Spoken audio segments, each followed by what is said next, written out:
Who is that guy playing guitar? Good looking, huh? Oh, he's okay. The loser. So much cooler than him.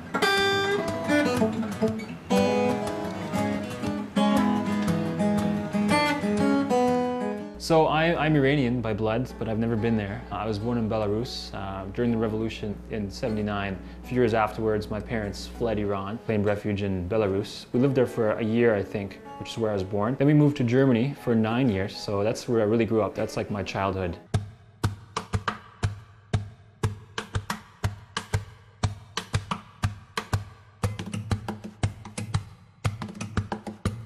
I was 9 years old. Our parents told us that we're going on a little vacation to America. Actually, so what happened was we ended up living there. So my parents tried to claim refuge there.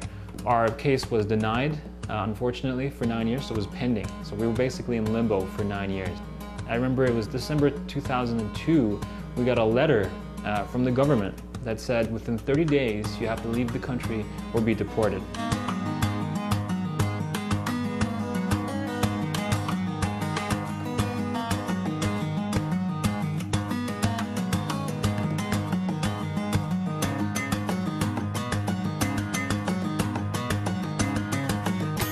So we said, is this a joke? Who's playing this kind of joke on us? And unfortunately, it wasn't a joke. It was serious and it was very real. So we had to sell our cars, our house, our paintings. We had to get rid of everything in 30 days and leave the country. So we said, hey, let's move to Canada. Eventually made it to Canada in 2003. We claimed refuge here and they were kind enough to accept us with open arms. 3 years later, I was a Canadian citizen and now I've been in Canada, in Toronto, for 8 years and I'm proud to be Canadian.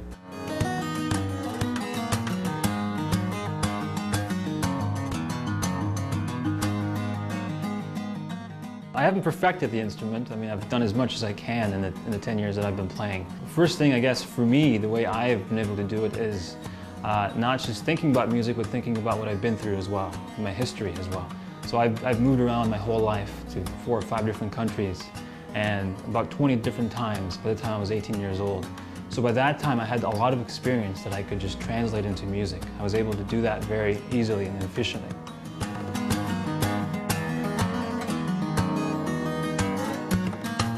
The way I write sometimes it is visual. It is a very visual process. For example, the song Cold Arrival. When I first arrived to Canada, it was a very awkward time for me because it was going into a new country. Never been a part of their world and their lingo and the way of living.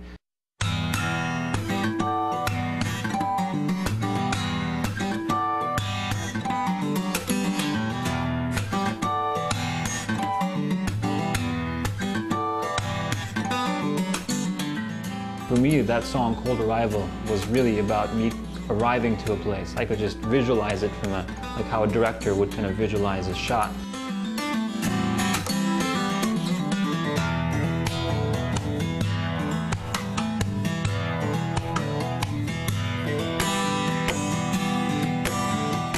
I was able to translate it, or as much as I could translate it, to melodies and to music. And it usually helps when I give a little background story on each song for the listener to kind of be prepared to kind of know what the song is about. And in Cold Arrival, you can clearly hear some tempo changes that might appear when you're cold. At first, it's very uncomfortable, but then you start getting a little bit more used to the idea of living in that place.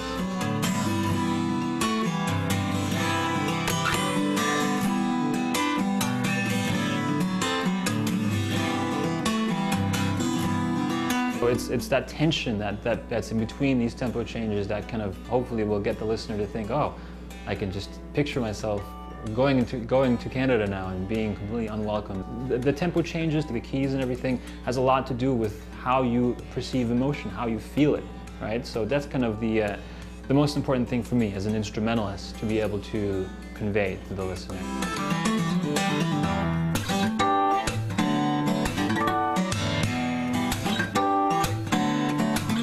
It is a tough thing playing for an audience who is not prepared for instrumental music, because most of the time instrumental music is considered as background music. So you talk, you have dinner, and I play in the background kind of thing. And I'm okay with doing that as well. I don't really put myself down if people aren't listening. I don't care. You know, I'm playing, you know, so that's all that really matters for me.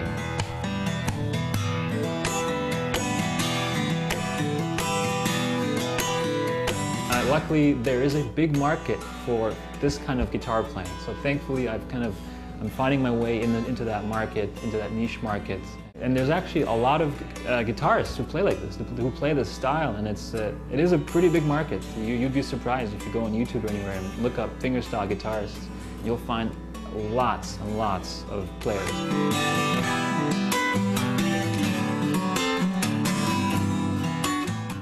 Well, fingerstyle traditionally is a method that just basically has the bass notes and the higher notes and the treble notes playing simultaneously. If I'm playing just a melody, right, I can do that, but now what happens if I add a bass note under?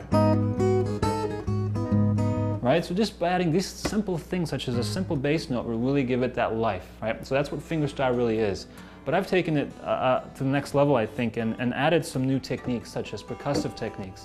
So now I'm able to do some hits on the guitar, some slaps, some tapping, right? So all these kinds of things will help me express myself a little bit easier and more effectively, I find. And plus it's a very visual thing, so it's pretty interesting to look at because most people haven't seen it, I guess.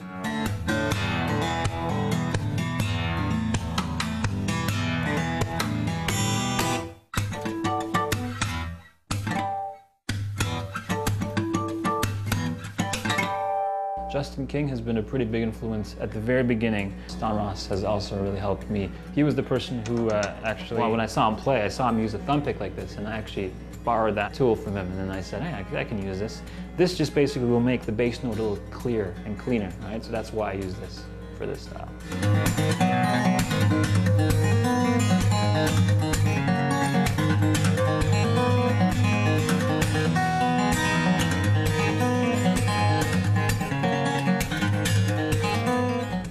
So I've released one full-length album. It's called Desire Movement, and it's pretty much available anywhere online, on iTunes, Amazon, eMusic. I don't think you can download it illegally yet, but you can try.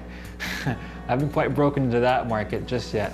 And that's been out for about 2 years, and I'm working on a new album right now with a record label, which I cannot say yet because it's not official. Hopefully that will be out later this year. It's going to be all solo acoustic guitar material, just as the old album as well.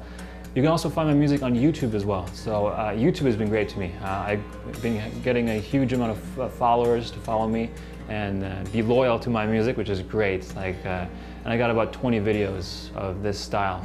I was picked as one of the 3 rising talents to perform at Tirgan. I played there. It was a very nice experience to play in front of all the Persian community and everything. It was great, and I got a lot of exposure, a lot of press out of it. These kinds of events really help me to kind of give me that exposure that I need.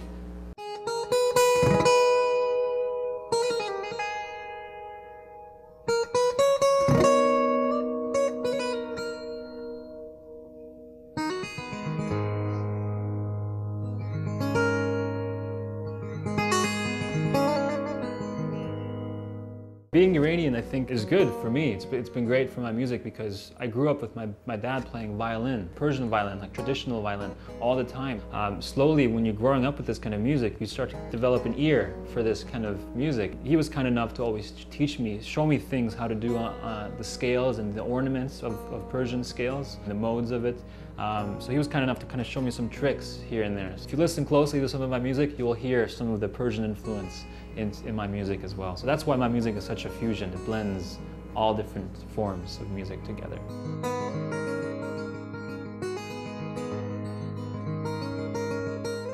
So if you're looking into playing like this or playing acoustic guitar and thinking outside the box, I would just encourage you to experiment a lot.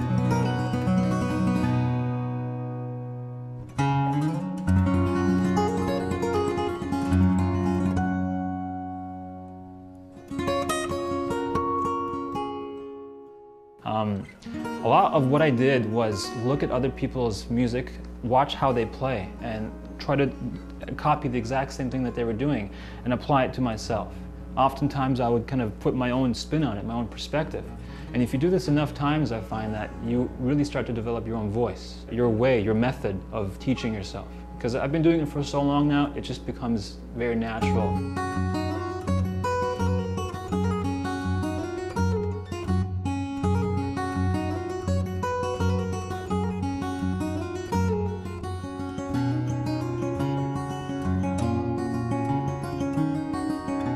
someone tells you exactly what to do, most likely you will be shaped after your teacher, your instructor, right? I'm a teacher myself, so I know that sometimes I can see that in my students.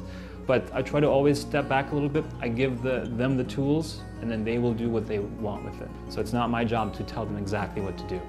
And I would say the same thing. If anyone's starting to play guitar or wants to think outside the box, just to keep an open mind and experiment.